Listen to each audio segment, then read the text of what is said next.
যে কোনো কাজ বা পরিস্থিতিতে আমরা অনেক সময় ভয় পাই, কিন্তু মজার ব্যাপার হচ্ছে যে জিনিসটাকে আমরা ভয় পাচ্ছি আমাদের ভয়টা কিন্তু সেখানে নয়, ভয়টা অন্য জায়গায়। যেমন কেউই উচ্চতাকে ভয় পায় না, ভয় পায় যদি সেখান থেকে পড়ে যায়। কেউই অন্ধকারকে ভয় পায় না, ভয় পায় যদি অন্ধকারে কিছু থাকে। কেউই ভালোবাসাকে ভয় পায় না, ভয় পায় যদি হৃদয়টা ভেঙে যায়। কেউই কাজকে ভয় পায় না, ভয় পায় যদি ব্যর্থ হই।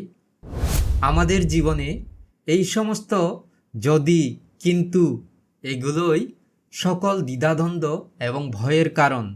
তাই আপনার জীবনেও যদি এই ধরনের নেগেটিভ যদি কিন্তু থাকে, তাহলে সেগুলো এখনই আপনার অভিধান থেকে সরিয়ে ফেলুন।